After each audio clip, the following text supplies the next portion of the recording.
الحمد لله نحمده ونستعينه ونستغفره ونؤمن به ونتوكل عليه ونعوذ بالله من شرور أنفسنا ومن سيئات أعمالنا من يهده الله فلا مضل له ومن يضلله فلا هادي له وأشهد أن لا إله إلا الله وحده لا شريك له وأشهد أن سيدنا وسندنا ونبينا ومولانا محمدا عبده ورسوله صلى الله تعالى عليه وعلى آله وأصحابه وبارك وسلم تسليما كثيرا. أما بعد فأعوذ بالله من الشيطان الرجيم. بسم الله الرحمن الرحيم. فمن يعمل مثقال ذرة خيرا يره ومن يعمل مثقال ذرة شرا يره. آمنت بالله صدق الله مولانا العظيم وصدق رسوله النبي الكريم ونحن على ذلك من الشاهدين والشاكرين والحمد لله رب العالمین. بزرگان محترم اور برادران عزیز، سورہ زلزال کی تشریح کا سلسلہ کئی جمعوں سے چل رہا ہے اور یہ اس کی آخری آیت ہے جو میں نے ابھی آپ کے سامنے تلاوت کی، اور اس کا بیان بھی پچھلے 2 ہفتوں سے جاری ہے. اور حقیقت یہ ہے کہ اللہ جل جلالہ نے اس آیت کریمہ میں جو ایک عظیم حقیقت بیان فرمائی ہے، اس کی تفصیل میں انسان جائے تو مہینے بھی کافی نہ ہو. آیت کا ترجمہ یہ ہے کہ جو شخص کوئی ذرہ برابر بھی نیکی کرے گا تو اس کو بھی دیکھے گا، اور ذرہ برابر کوئی برائی کرے گا تو اس کو بھی دیکھے گا. بتلانا یہ منظور ہے کہ اس دنیا میں رہتے ہوئے انسان کے سامنے بہت سے مواقع ایسے آتے ہیں جب وہ تھوڑے سے توجہ کے ساتھ کوئی چھوٹی سی بھی نیکی کر لے تو اس کے نامہ اعمال میں نیکی کا اضافہ ہو جاتا ہے. اور بعض اوقات ایسے مواقع آتے ہیں کہ چھوٹی سی برائی کر گزرا، اس کی طرف دھیان بھی نہیں دیا، لیکن اس برائی کے نتیجے میں آخرت میں بڑے عذاب کا سامنا کرنا پڑا، اور وہ برائی انسان کو کسی اور برائی کی طرف کھینچ کر لے گئی.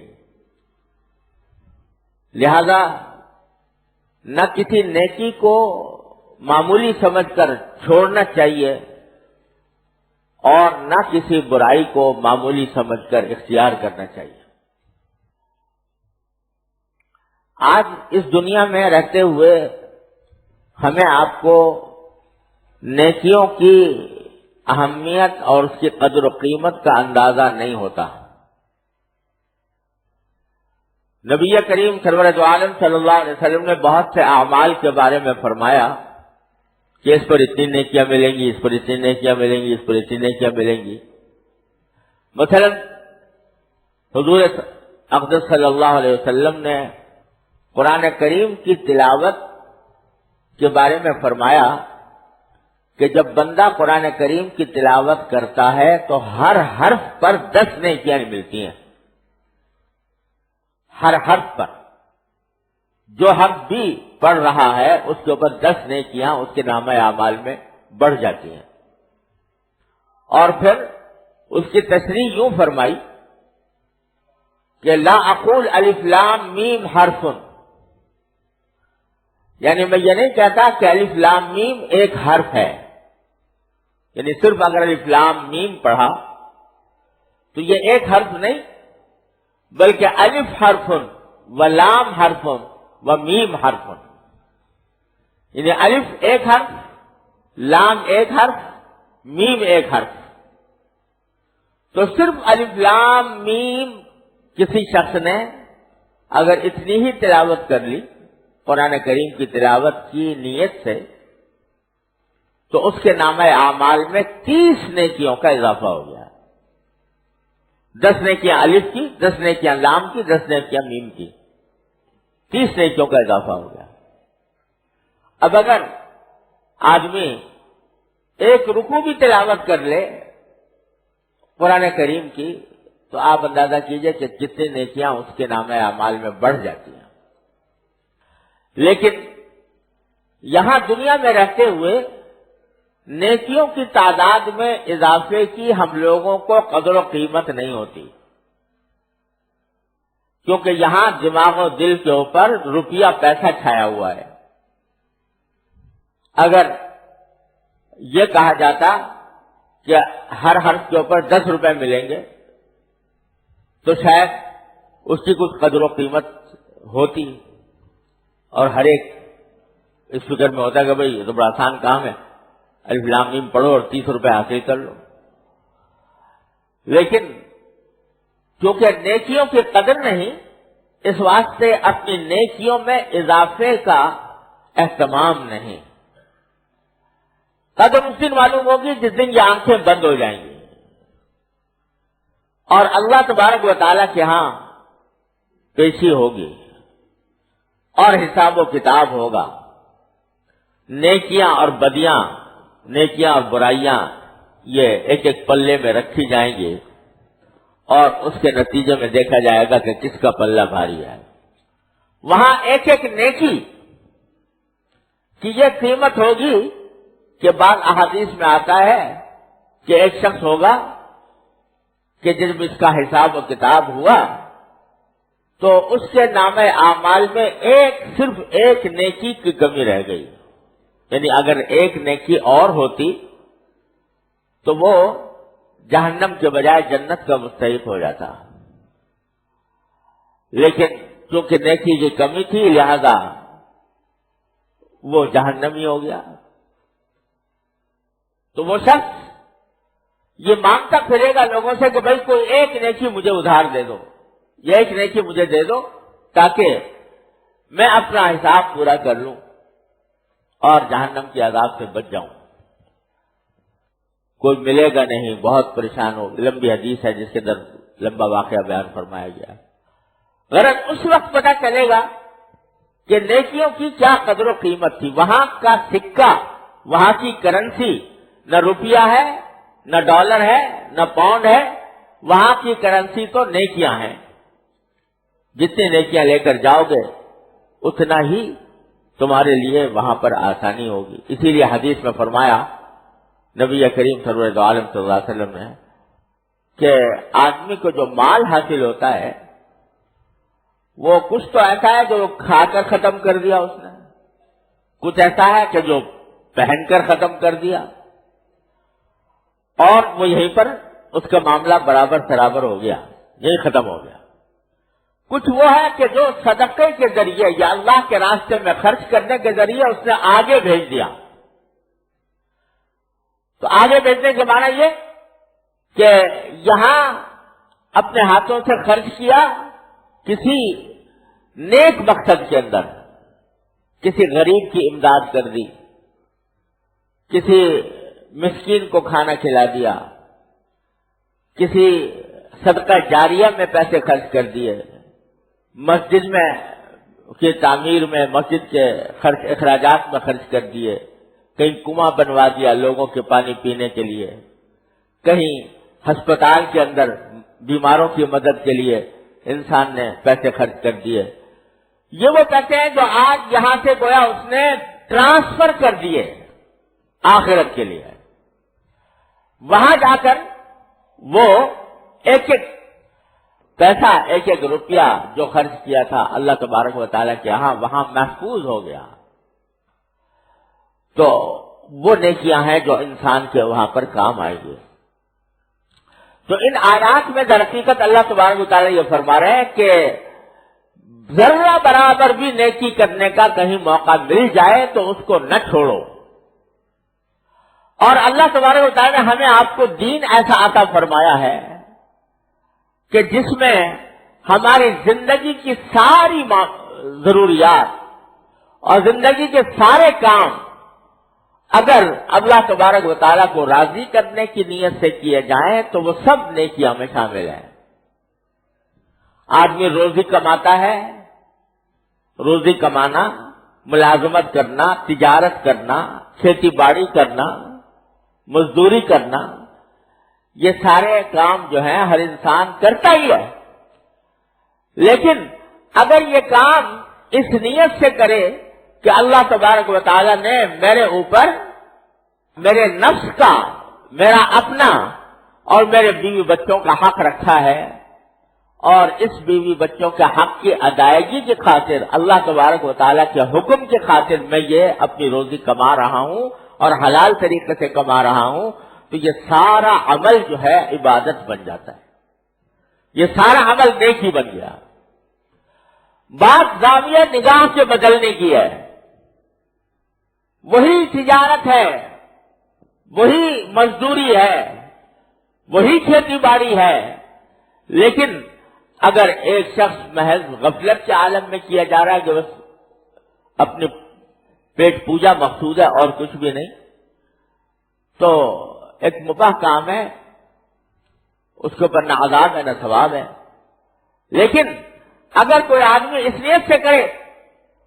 کہ اللہ تبارک و تعالیٰ نے میرے ذمہ یہ حقوق رکھے ہیں، اس نیت سے کرے کہ اللہ تبارک و تعالیٰ نے میرے بیوی بچوں کے حقوق رکھے ہیں،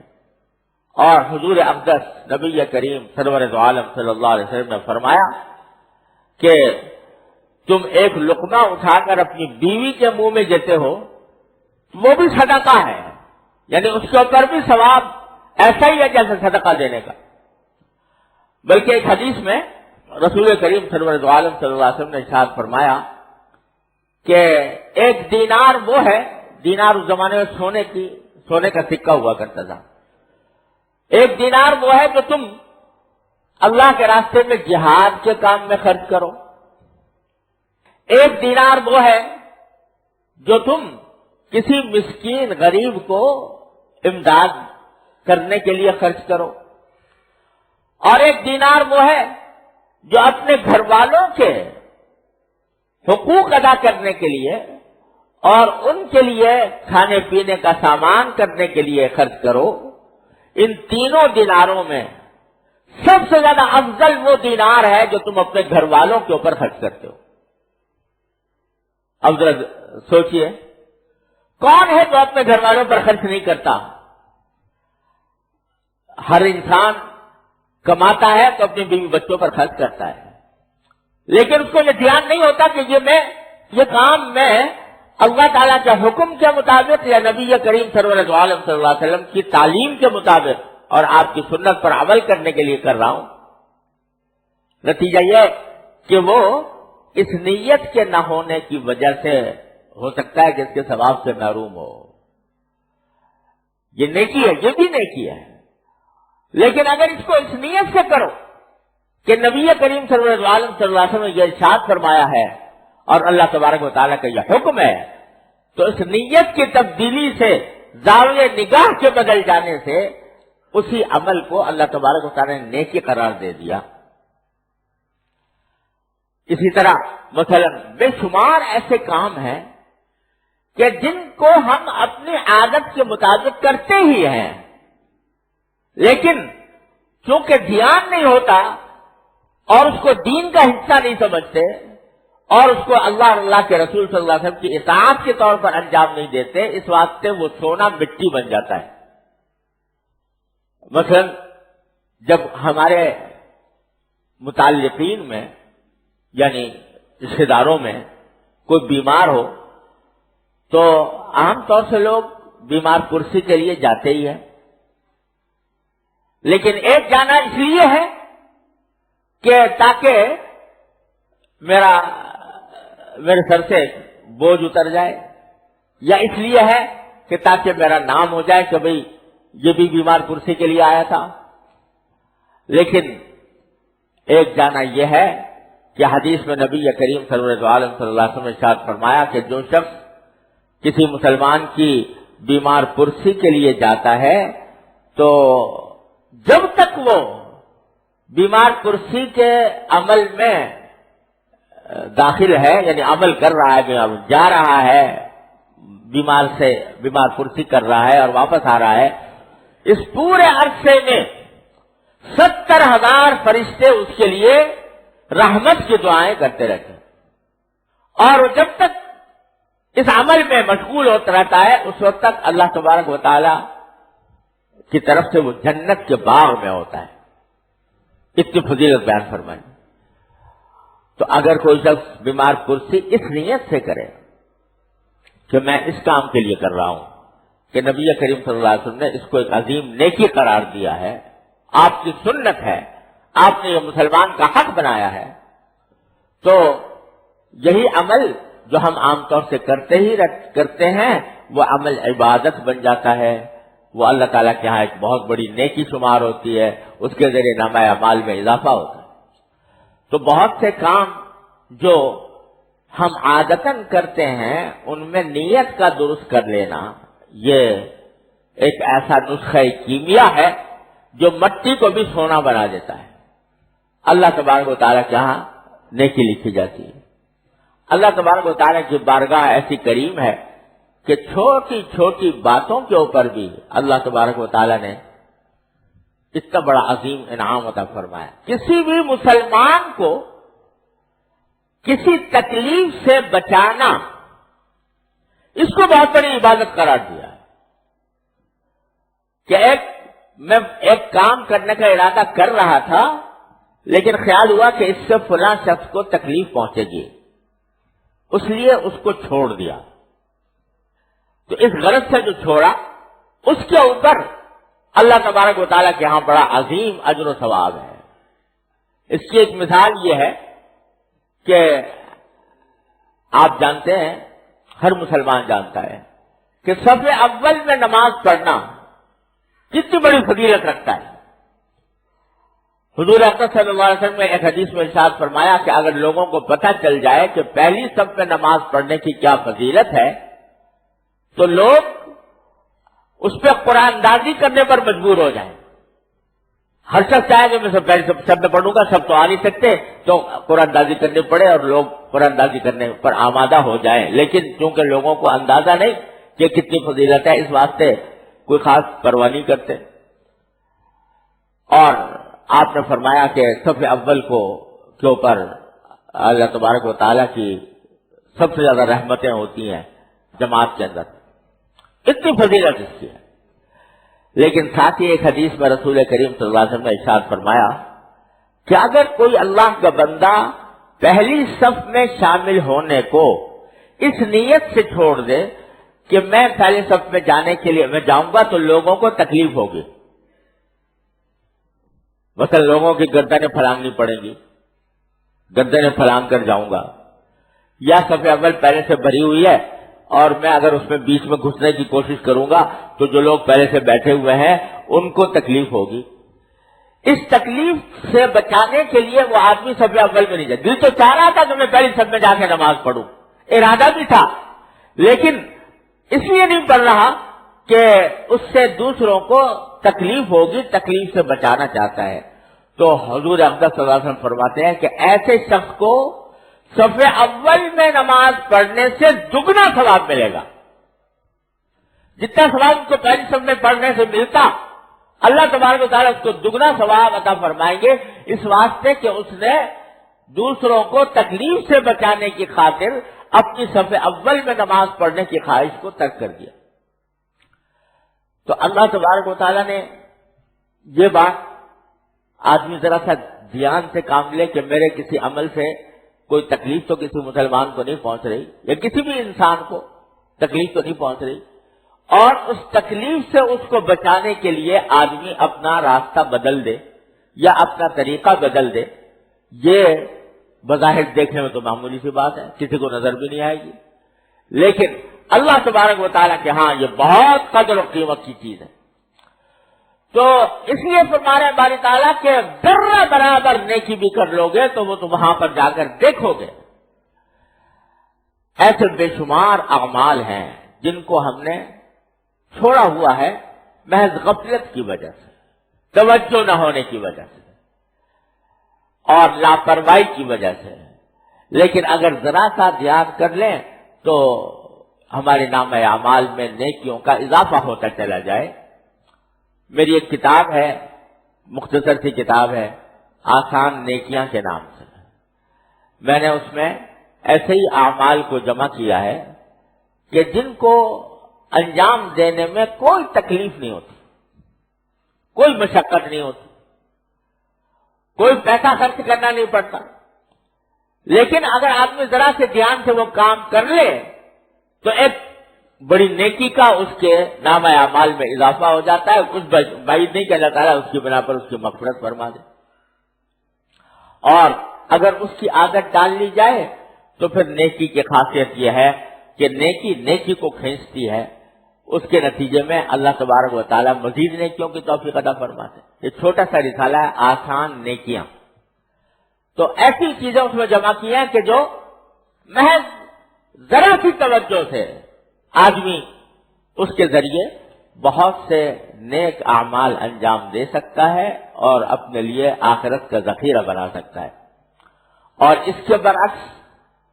میرے والد ماجد حضرت مولانا مفتی محمد شفیع صاحب رحمۃ اللہ علیہ کا ایک رسالہ ہے جس کا نام ہے گناہ بے لذت۔ اس میں ایسے گناہ بیان کیے ہیں کہ گناہ تو گناہ ہے، گناہ کا گناہ ہے اور لذت بھی کوئی نہیں۔ بھئی گناہ آدمی کرتا ہے، کوئی تو لذت کی خاطر کرتا ہے، کوئی فائدہ حاصل ہوتا ہے کوئی دنیا کا، اس کی خاطر گناہ کرتا ہے، اور بعض گناہ ایسے ہیں کہ جن میں نہ کوئی لذت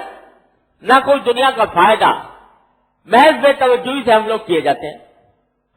تو میرے والد ماجد قدس اللہ تعالیٰ سے رضا نے اس میں گناہ بے لذت میں ایسے گناہوں کی ایک فہرست دی ہے، اور ان میں سے ہر گناہ کی تفصیل بیان کی ہے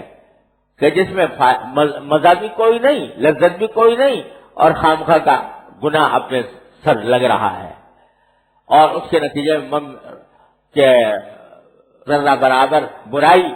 کے بارے میں قرآن نے فرمایا کہ اس کا بھی انجام دیکھے گا، وہ اس کا مصداق ہے وہ۔ تو میں یہ سفارش کرتا ہوں کہ آپ حضرات ہم میں سے ہر شخص یہ دو کتابیں اپنے ساتھ رکھیں، اور جو بے توجہی کی وجہ سے جو گناہ سرزد ہو رہے ہیں ان سے کم از کم بچ جائے، بے توجہی کی وجہ سے جو نیکیاں چھوٹی جا رہی ہیں کم از کم ان سے بچ جائے۔ اور جب آدمی ایک اپنے آپ کو دین کے راستے پر چلنے کے لیے قدم بڑھاتا ہے تو اللہ تعالیٰ کی سنت یہ ہے کہ وہ قدم پھر رکتا نہیں ہے، اللہ تبارک و تعالیٰ کی رحمت سے وہ آگے بڑھتا ہے، اور اس کے نتیجے میں اللہ تبارک و تعالیٰ کی رحمت سے بعید نہیں ہے کہ انسان پورے دین پر مکمل عمل کرنے کی توفیق سے فیضیاب ہو جائے۔ اللہ تبارک و تعالیٰ اپنے فضل و کرم سے، اپنی رحمت سے ہم سب کو اس کی توفیق عطا فرمائے۔ وآخر دعوانا الحمدللہ۔